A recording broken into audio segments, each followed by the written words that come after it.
Thanks, Kent. I think this is our last gathering here before the season opener on Monday.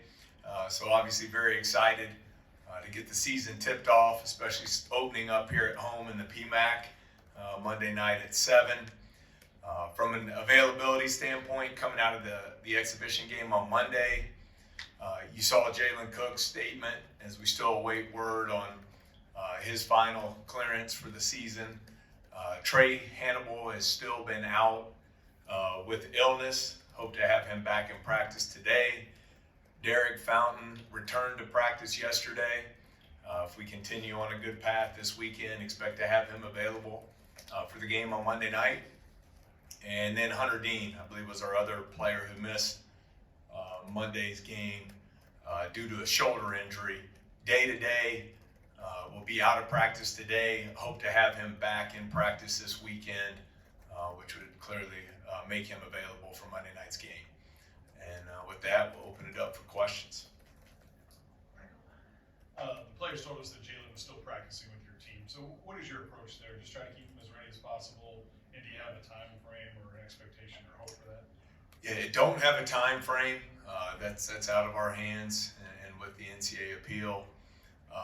But he's doing everything with the team, from weights to player development to film study to practice, everything except for competition in the game. So he did miss about 2.5 months that we discussed earlier this summer and early fall with a hamstring injury. He's back at 100% and has been practicing very well. So I think he's done a good job. As you can imagine, this has put a lot of strain on him, trying to navigate this.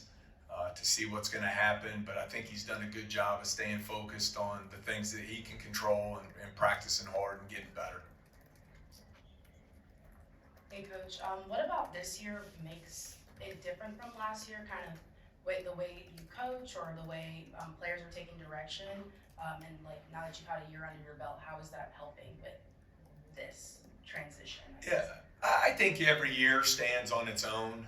I think past disappointments don't guarantee future disappointments, just like past success doesn't guarantee future success. So, I don't really live in the past of the disappointment of a year ago.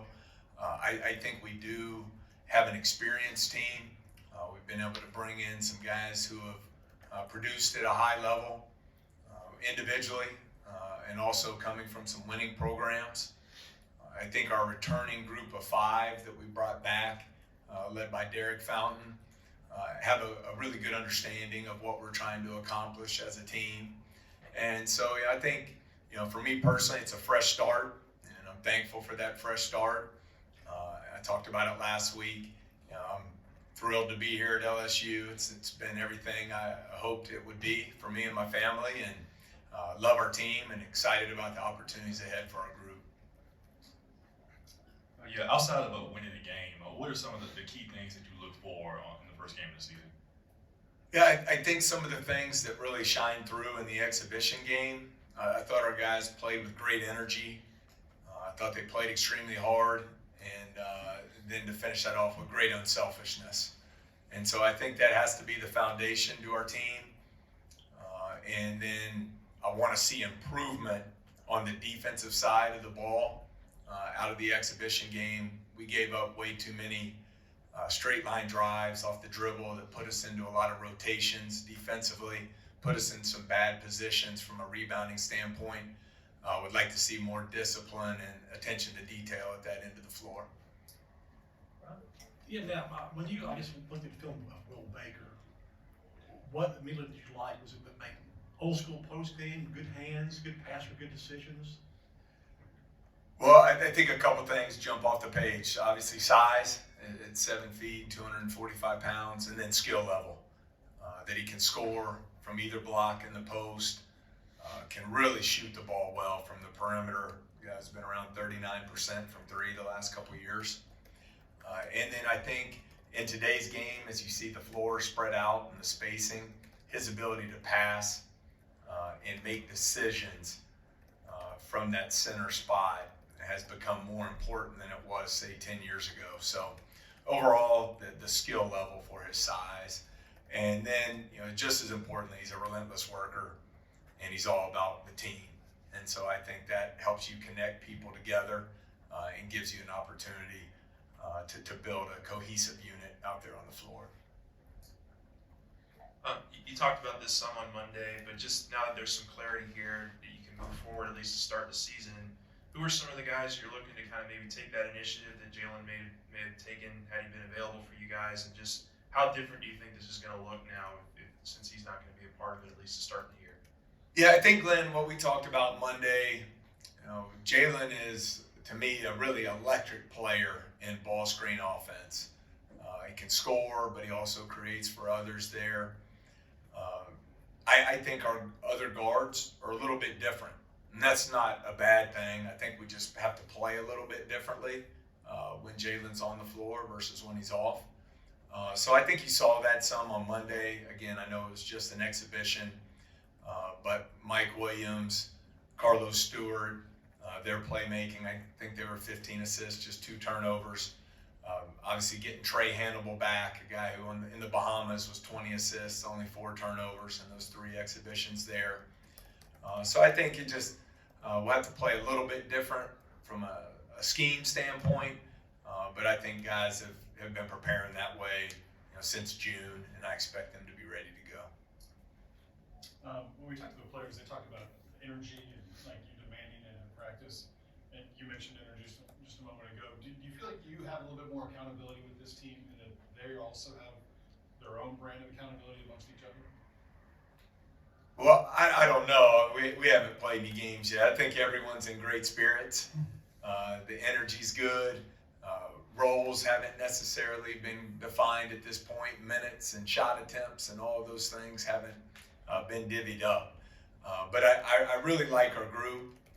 I do think when you look at 7 out of 13 guys being in their 4th or 5th year of college, playing at this level, they have a good understanding of what goes into winning and what's going to be necessary there. And you mentioned the word, and I think it's a critical word, accountability. I think they understand there's a certain level of accountability, both to their individual performance and to the performance of the team, that they all have to hold up their end of the deal. Now, we talked to Tyrell a little bit about last season. He didn't get much of a chance early in the season, but in his last 10 games, I think he played very well, a lot better.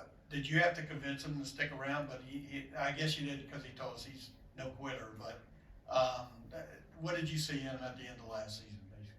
Well, I think, Sheldon, you're talking about a guy at 6'7" at the guard spot, so he has good positional size, really shoots the ball well from behind the three-point line. I think an area he's really improved is his finishing in the open floor out in transition. So we'd like to get him out and get those opportunities. But no, I think a big key to our team, those 2 guys, Tyrell Ward and Jalen Reed, top 60 recruits coming out of high school, is the jump they're able to make from their freshman to sophomore year. I think both had terrific off seasons in the player development program, and I expect big things from both this year. I think both are very much improved as players. I think they're more comfortable now, having a year under their belt, playing in the SEC, and I'm excited to watch them play on Monday night. Did something click in a little bit for him at the end of the year? Well, I think early in the year, last year, I think a lot of freshmen, it was really difficult. We've talked about this before, how it was the oldest year in the history of college basketball. You had 23, 24-year-old men out there playing. And so it was tough early for the majority of 18-year-old freshmen. I thought as both learned what goes into the day-to-day operation, the habits you have to develop, the commitment, the hard work it takes in the weight room, film study, player development, you saw both really grow. And then just historically, players from year 1 to year 2 in our program have made big jumps. Just the familiarity with how we do things on a day-to-day basis, the consistency and time invested in the player development program. And I think both are really talented players that possess great size and athleticism for their position, and both are very skilled. And so I think that's a really good combination, and I'm excited to see them take that jump this year. Yeah, Coach. How impressed have you been with Mike Williams, as obviously coming in early in his career, and then where does he still need to continue to develop? Yeah, we talked after the game. I think one of my favorite words in college sports these days, stability.